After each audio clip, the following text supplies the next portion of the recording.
I'm very fortunate today to be able to introduce Edward Burtynsky.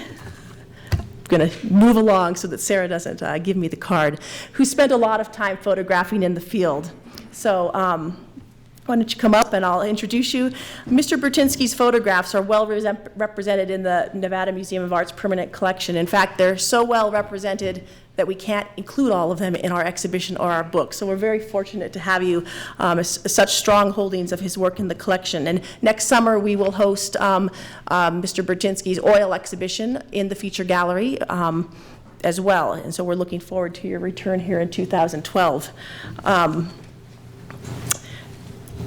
Edward Burtynsky's depictions of global industrial landscapes are included in the collections of major museums. You all know of his work.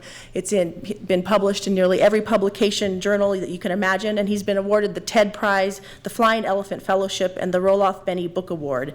And his presentation today is titled In the Wake of Progress, I'm sorry. And so without further ado, I think I'm going to have you share with us. It's great to be here, and I think I really commend what the Nevada Art Museum is doing, and I think it's so timely now that a collection like this is starting to form at a time when it seems the environment is dropping in public consciousness to other themes like lack of jobs and the recession, but nonetheless the environment and what we do to it is an ongoing concern that doesn't really concern itself with what's happening in our economics. It continues to be degraded, and if we're not careful with it, then of course we suffer the consequences.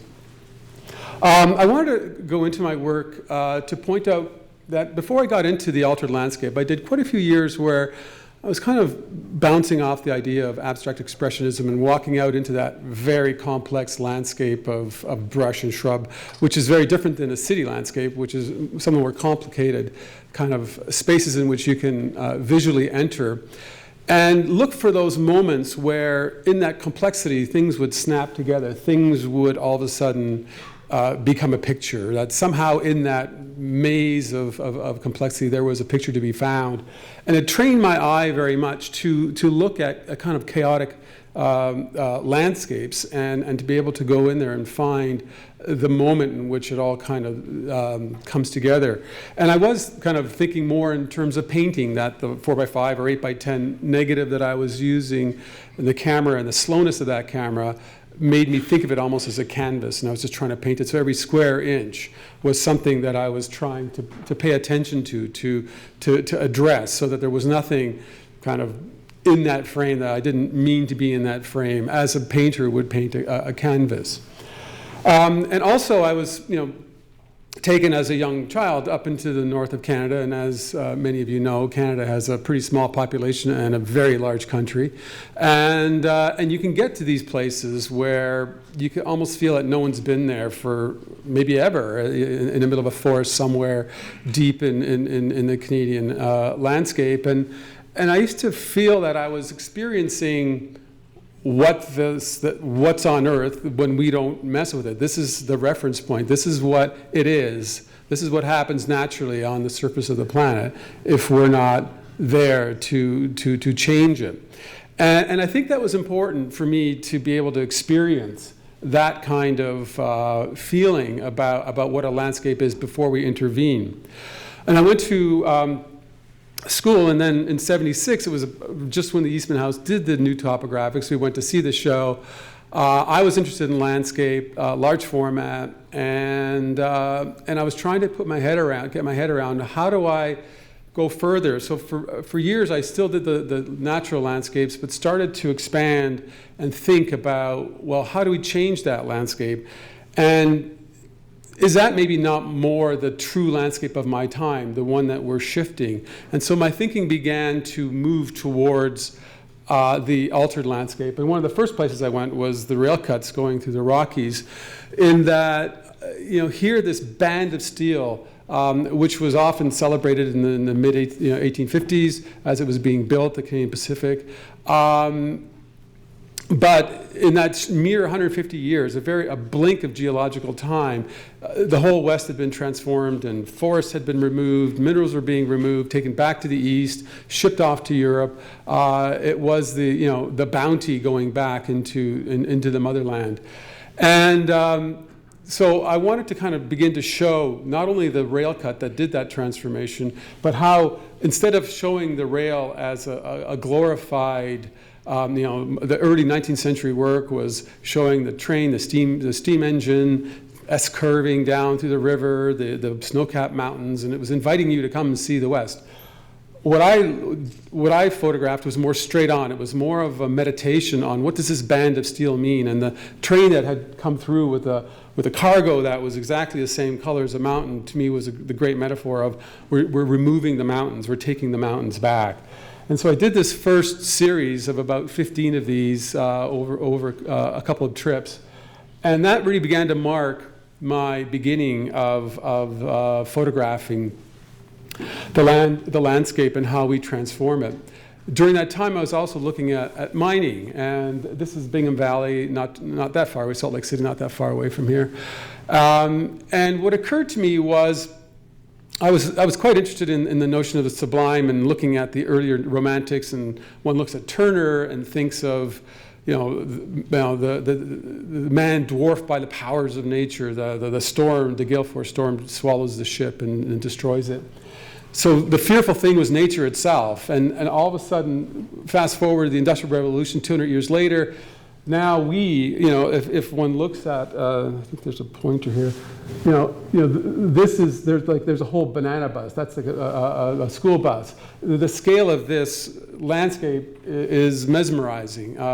And what I began to think about is how the new sublime is how our Industrial Revolution has created such vast spaces that we are dwarfed in our own theater of taking of a resource. And I began to look at how, this is 1983, how again mining and how the scale has ramped up, and largely through technology. And these are big copper mines. This is the largest copper mine, I think, in the world, where Bingham Valley and the Chuquicamata mine in northern Chile argue as to who's the largest. But this mine itself is said to produce close to 30% of the world's supply of copper, which to me meant that we're all connected to this landscape, in that I'm sure daily when we phone that somewhere some copper that's been taken from this mine has been, our voice has been transmitted through there somewhere, or a car that we started up, that copper, somewhere we've interacted with the copper from this one landscape. And I began to think of these landscapes as us being connected to them, that we're all implicated in these landscapes. This is a big gold mine in Australia, one of the largest iron ore mines, again, in Australia. And then I began, this is more recent work, I did some work in Australia where I was able to get up into a helicopter and begin to look at this mining activity from a different perspective. And I did a series on them. And this is something that I've done over the last decade. I've been looking and using from time to time helicopters to get that elevated viewpoint, to be able to see the landscape in a way that it doesn't present itself when you stand on ground level. And there's a greater opportunity to abstract that landscape as well, and to create these very surreal and I find interesting landscapes to consider our impacts and our usage of land. All mines also had the consequence of having tailings, that you can't have a mine without a tailings pond. For every pound of copper, there's probably a ton of ore that has to be ground up to remove that. And that ore, that rock, that ground rock, has to find some place to go, so that they're referred to as tailings ponds. This is one of the largest in Canada by a company called Inco, and what you see here are rivers of rust, so to speak. They're not taking the iron ore because it isn't economically viable, so they're allowing it to flow into the tailings pond. So you get literally these rivers of rust. I then also thought mines left this kind of collective imprint on the landscape of the taking over time, this kind of yin to yang. I was thinking that our cities are a built environment, are a created environment, but in every act of creation there is an equal or greater act of destruction. So I was beginning to think about, well, where is that? Where do I find those? And it was in mining and then quarrying, because our buildings are built of dimensional stone, many of them. So I went to dimensional stone quarries where the stone is removed by the block, and began to find these large voids, often abandoned. This is an abandoned one. This is granite. This is around Barrie, Vermont. And most of this granite is some of the hardest granite in all of America in terms of a quarry, and 90% of it's used for tombstones.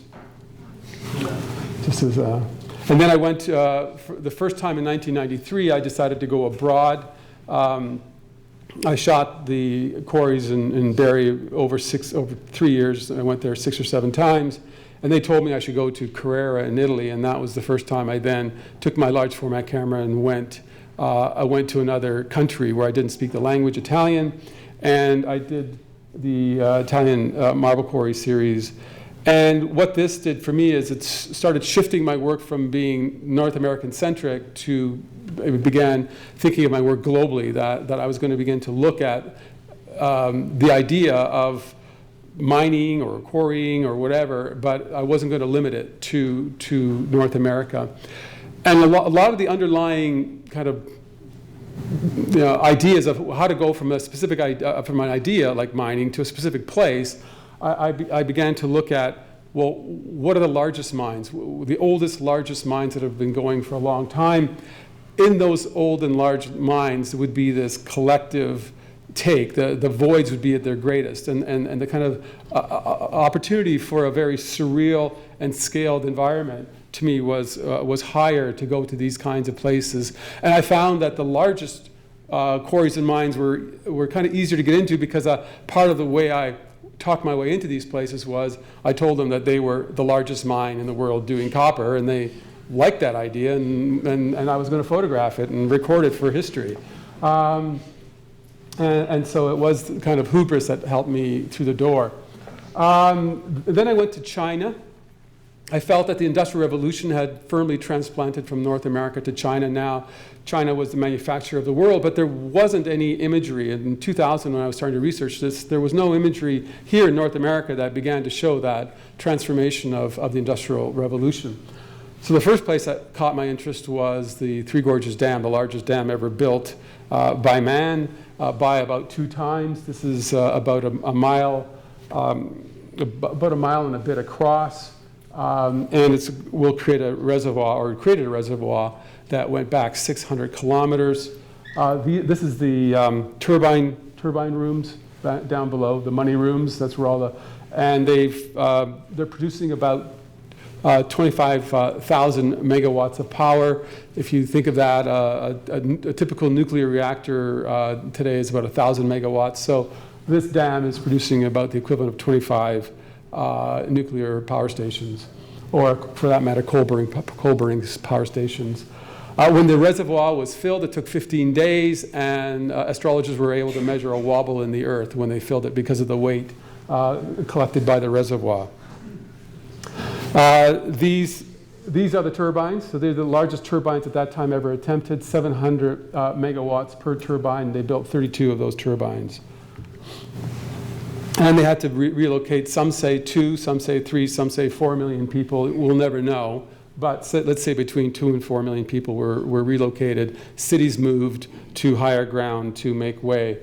Fengji, which is one of the largest cities, I went there my first trip, and this was like the end of the line for my first trip. I only had a couple hours there. I shot this, but I said I must come back here. 2.5 months later, I got back there, and they were dismantling it by hand. It was a city of 150,000 people. The people who lived in those buildings were actually doing the dismantling with sledgehammers. This was 10 weeks later. They'd taken it down in that 10-week period, which just reminded me how quickly China moves. Things happen very quickly in that country. The other thing that caught my attention when I was there was that, especially in Shanghai, kind of small seeds of democracy were forming, or at least human rights.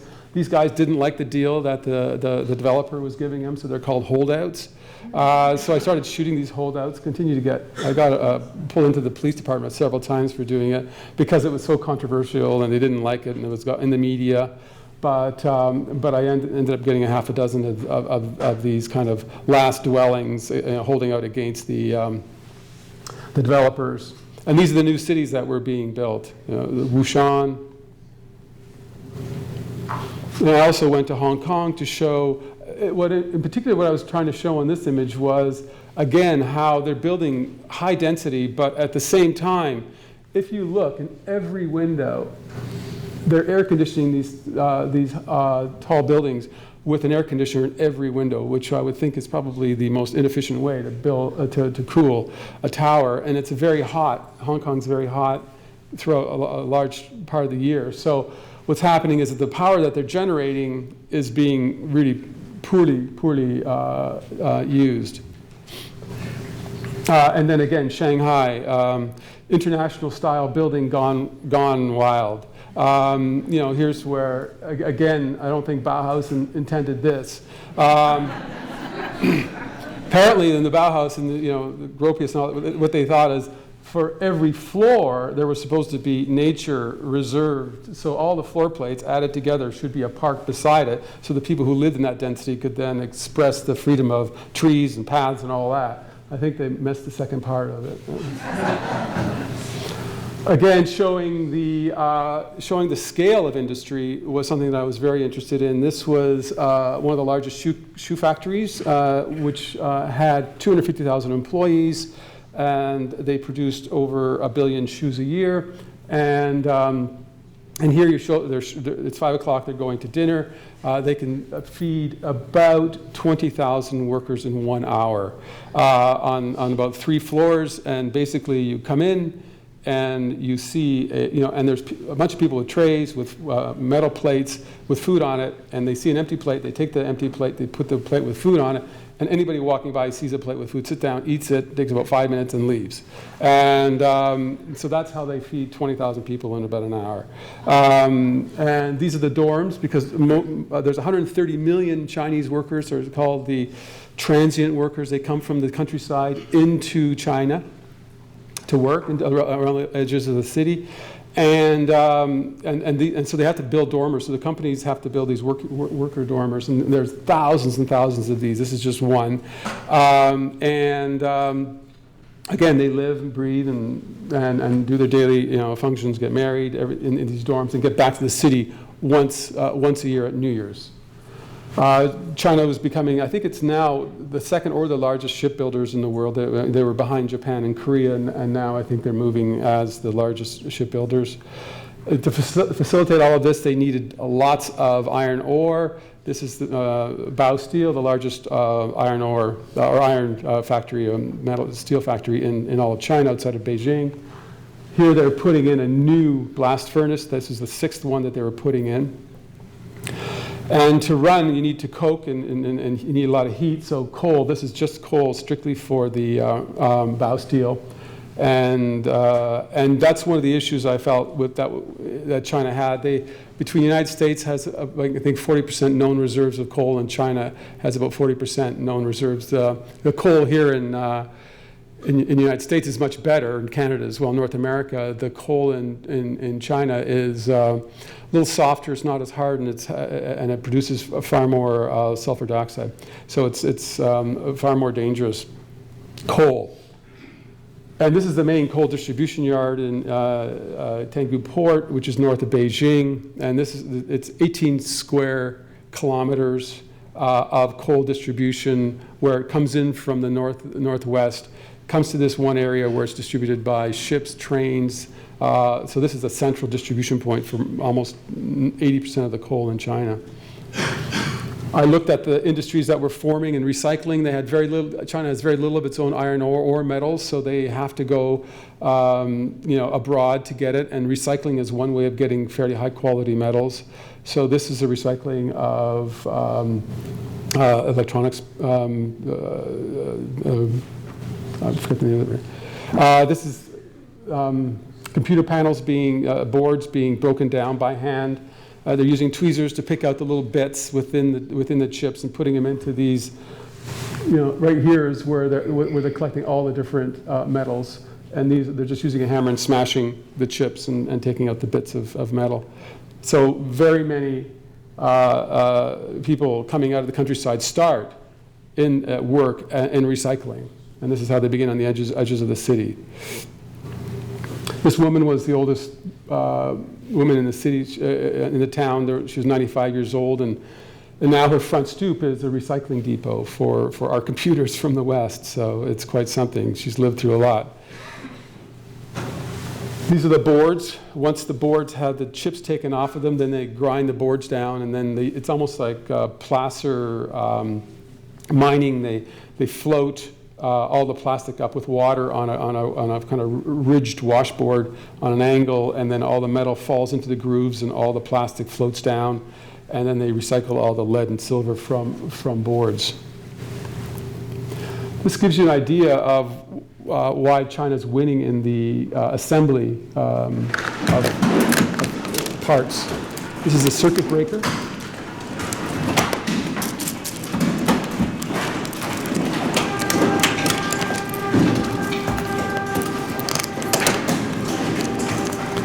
All the components here are like very well made, and through extrusion machines, good materials, all latest Western technology to create all the parts. But they don't use any robotics. They're using the Chinese workforce to do the assembly.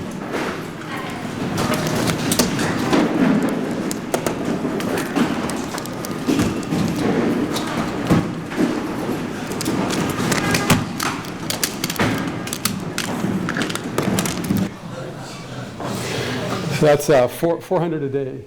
This gives you an idea of the stations in which they're assembling all of the parts. Again, you see things there, like this is one floor where they're making a synthetic material. It's kind of synthetic silk, oil derivative byproduct. But these are Danish machines, looms. They're worth about, I think, $500,000 a piece. There's 500 on this one floor. They had 4 of these buildings, and if I looked at one of these buildings, it was less than 20 people running 500 machines, just walking up and down and replacing things as they need to be replaced.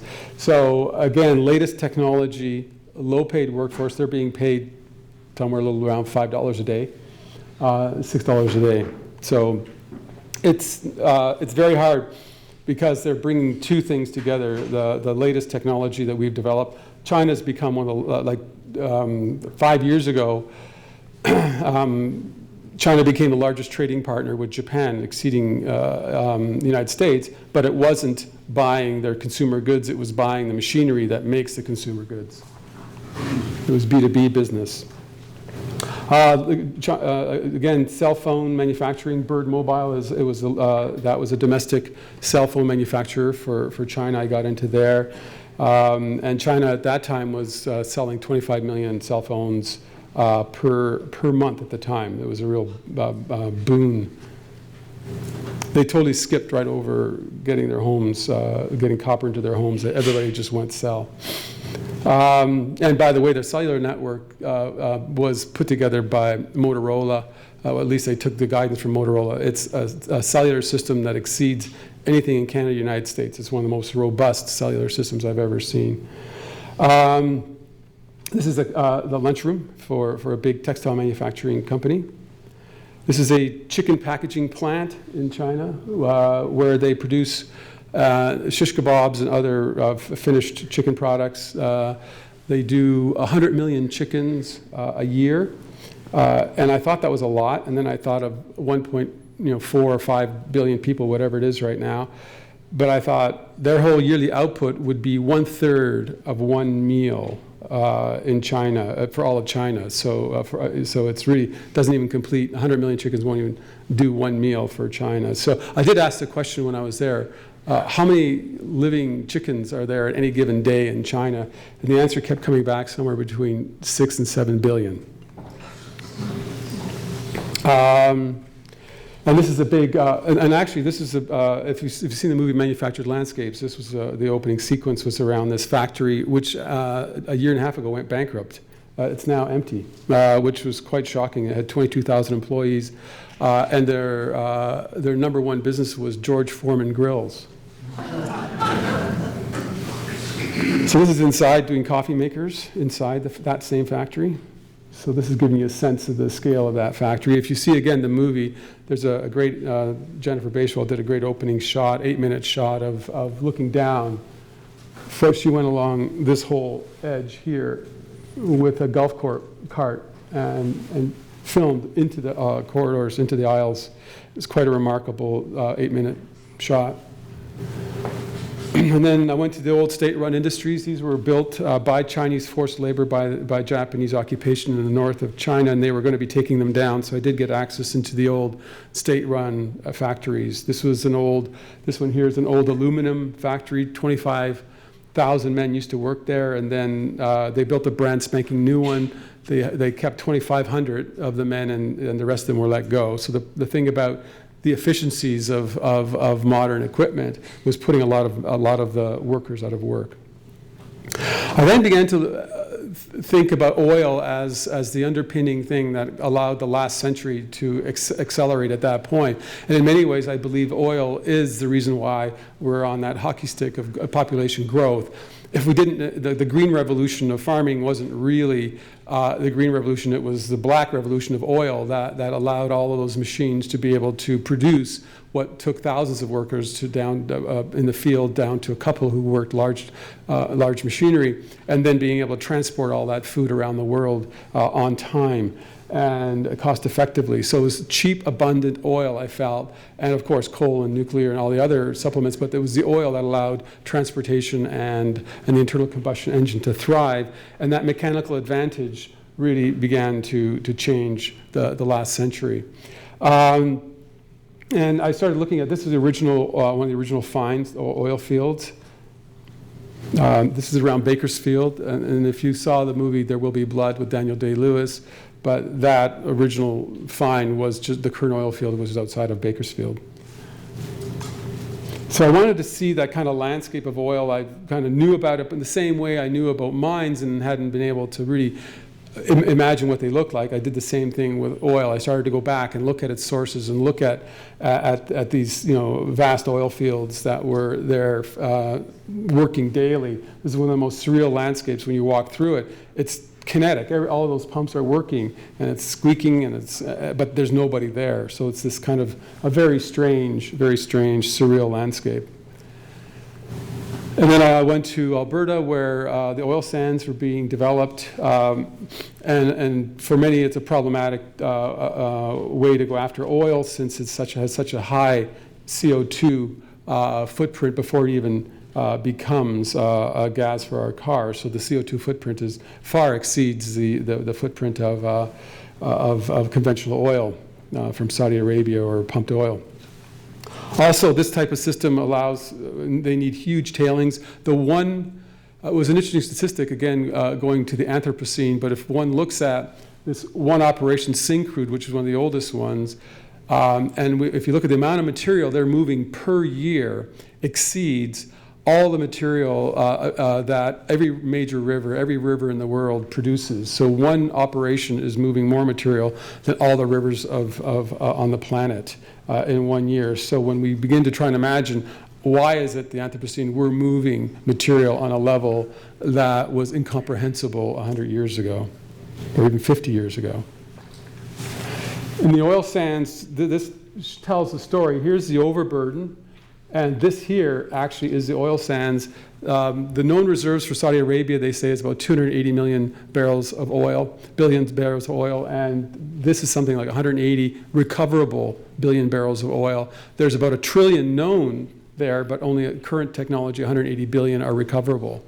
So it's a vast area the size of Florida, and it's the actual oil sands itself, the depth of it is about 80 feet of sand. So it used to be an ancient seabed, and it's really what you're after is about 12% of that is bitumen, which is an ancient sea life, like a plankton that had been dying and throughout the years and settling in with the sand and the erosive sand, and that is basically the oil that's there. And they're also doing it, extracting it through what's called SAG-D, which is steaming at 800 feet underground because it's too far to go and mine for it. So now they're steaming below and then getting it to a viscous level and pumping it back up again. And there's a larger proportion of this oil can be recovered this way than the open pit mining methods.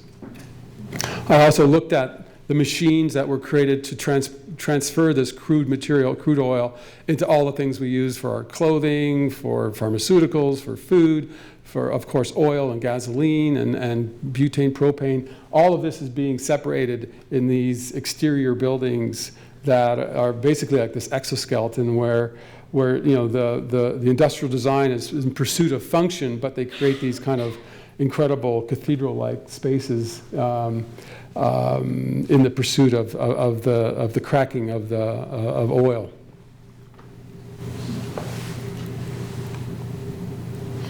I also looked at Texas, Houston area with this is a big oil tanker bringing in oil from Saudi.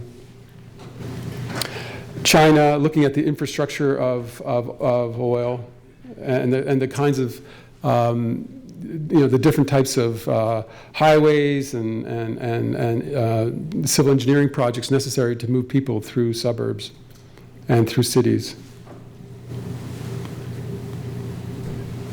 And I looked at Los Angeles as well, in that Los Angeles was really the home of the real beginning of urban sprawl on scale and the suburb, and also a city that was designed specifically for the car.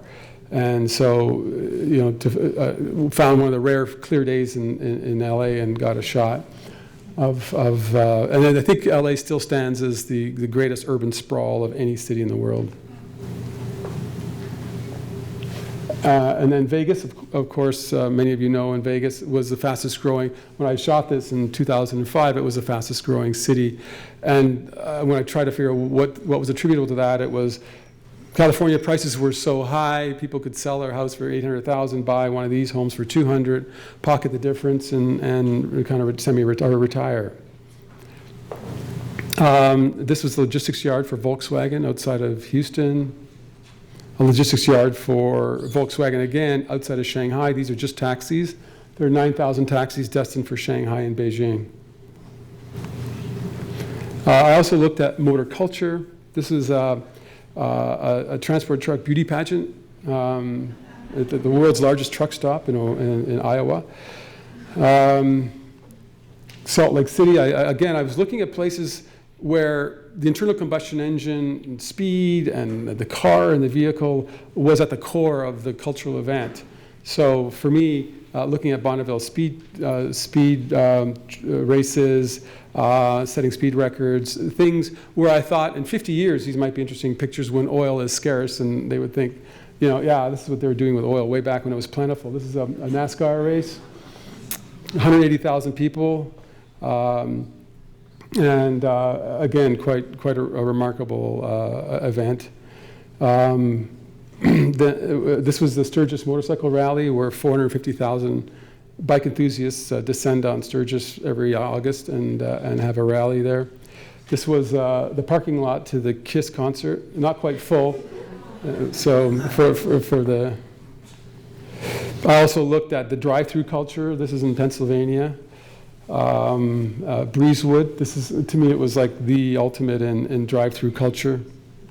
And then I looked at end of oil as an idea, that all things come to an end. Oil fields come to an end. The machinery that it's run by oil comes to an end. This was where the first oil rigs were offshore rigs were developed in 1935 in Azerbaijan, outside of Baku. This was all the abandoned legs or stilts of the oil platforms. The actual platform is back there. So it's that is sitting on these 20-meter stilts. But these have all been abandoned. This whole technology has been abandoned. This whole oil field, again, in Baku, the Russians pumped it dry and abandoned it 20 years ago. And so it was a place that I can walk through that hadn't been touched from the day they kind of left and left it for dead. So it was really, again, one of the more remarkable landscapes that I found that actually showed the thing. For years I was photographing the oil project and never saw it. I never saw oil. It was always the implied energy in the thing that I was photographing, or the thing that oil created. But here, this is actually oil in the landscape, so it was just lying everywhere. This reflection is so like a mirror because it is oil. I also looked at abandoned in Amark, in Tucson. I looked at the abandoned military hardware. All again part of the end of oil.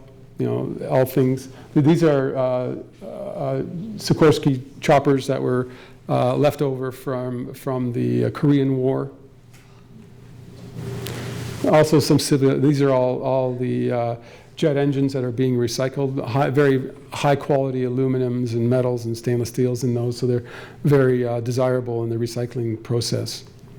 Also in the same area you find all the cars, valuable cars that would have parts, because again, Tucson has one of the lowest dew points in all of North America, so it's a natural for keeping wrecks to have their degradation minimized over time. Oil drums being densified, all the air being squished out so they can be put back into the process and resmelted. Auto engines, all piled up again, looking into the recycling process. These are filters for your car, again, densified. Tires, this was a tire pile outside of Modesto, California, one of the largest that was ever assembled in the United States. At its peak, it had 40 million tires. They were trying to deal with the problem by creating a new power station that burned the tires and scrubbed the smoke to create a fairly neutral exhaust. But 3 months after I photographed this tire pile, it was hit by lightning and caught fire. So I was the last one to get pictures of it, I think. And this was apparently, there was another guy who had a tire pile. He set it on fire on purpose because he said the EPA was forcing them to put these firewalls, and so this was like a firewall. He had to kind of make this, and it cost a lot of money to dig out that. But as he pointed out when we were standing there looking at it, he said, "But you ever seen one tire burn?" And I said, "Yeah, it's really aggressive." And he says, "Yeah, there's no way that's going to stop, a fire from jumping across." But somehow they thought it was a good idea. It didn't stop it, by the way. But again, it was like this landscape, this whole other landscape that started to form of just the millions and millions of tires, creating a whole other kind of wave within the landscape, a mountain of them. I went in pursuit of oil. I went to see where oil tankers went to die, and this is in Bangladesh. So these are where oil tankers are taken down.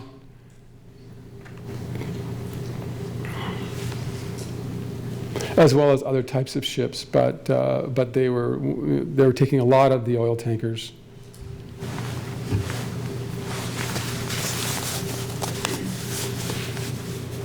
In this landscape, it was probably one of the most treacherous places in the world to work.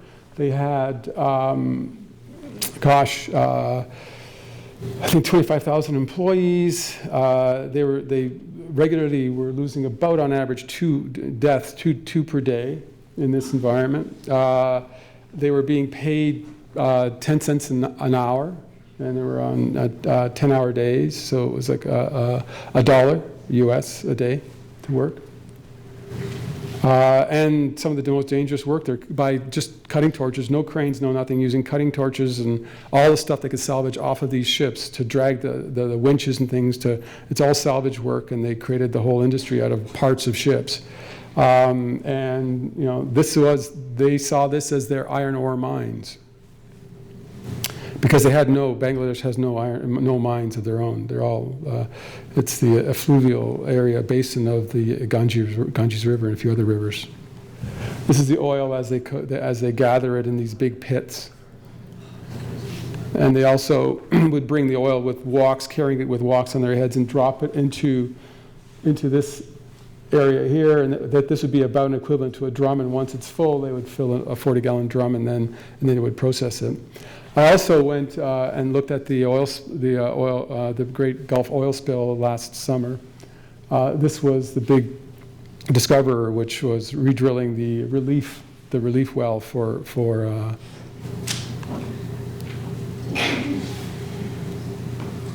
and this is really with all of the oil coming up, this was the oil sheen that was coming off that I was able to capture. And I'm currently, and this was kind of a transition between oil and water, and then I started to look at water.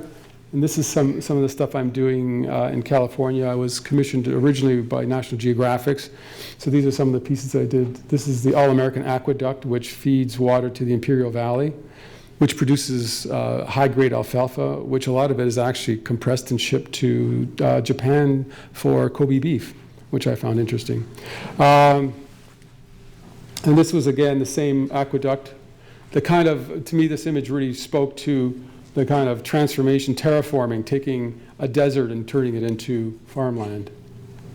And to me, farming was considered, I thought of as one of the largest interventions that man has done on the planet, and the largest terraforming project that man has done.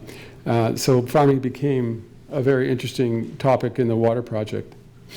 This is Owens Lake, where it was drained as a result of the Mulholland, and Chinatown is the story around that, where the water was taken to allow LA to continue to grow. This is the basin again of Owens Lake. This is Salton City, where once they got the environmental assessment that the water was becoming too saline and the fish were dying off and the lake, that Salton Sea was dying, no one bought after that. It's funny, eh? So anyways, all these people are stuck. And when you look at the picture, it's quite interesting because every house, has a little, like the sidewalk's done, but it doesn't connect. So it's all like everything's it's quite an unusual suburb. I also have been into, and I'm just showing a few smatterings of the new work. I was looking at 12th century step wells in India as well. This is how they captured their water in towns for centuries. Now they have pumps, and they're pumping it directly from the ground. And what's happening is that the well water, oops, I don't know how I did that.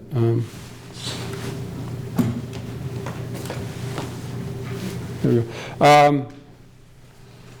And now all of these have gone empty, largely. Like this used to have water 10 years ago, but it's gone empty because the groundwater is going down because of the town's growing, and they're pumping into the aquifer. So all of these have become redundant, the waters too, but yet they function for like 4 or 5 centuries. I also did farming in Spain, looking at dryland farming. And this is a series. Again, I'm working because farming very hard to show from the ground, standing on the ground, and you don't really get the sense of its scale. You don't get the sense of our human expansion of a need for food and the amount of land that is absorbed to that. And in Spain, I found that the actual capturing of land and how they farm was very, very unique, very organic. These are actually foothills, and all of these are fields that are following all the areas that they can actually put their tractors over and be able to harvest in those areas. So it's a very unusual farming area. And also in south of Spain, I did the greenhouses, where this provides most of the vegetables and fruits for all of Europe. So it's quite a remarkable spread of greenhouses. And I'm just going to finish before I open it up. It's a quote I came across recently, and the quote says, "The colossal material expansion of recent years is destined, in all probability, to be a temporary and transient phenomena. We are rich because we are living on our capital, the coal, the oil, the phosphates, which we are so recklessly using, can never be replaced. When the supplies are exhausted, men will have to do without. It will be felt as a superlative catastrophe. But what's interesting is this was written 90 years ago by Aldous Huxley. So I thought, that it's just as relevant today, I think, as it was when it was written. And it seems that from where I stand, there's no abatement. It isn't slowing down at all. In fact, it does continue to feel like it's speeding up.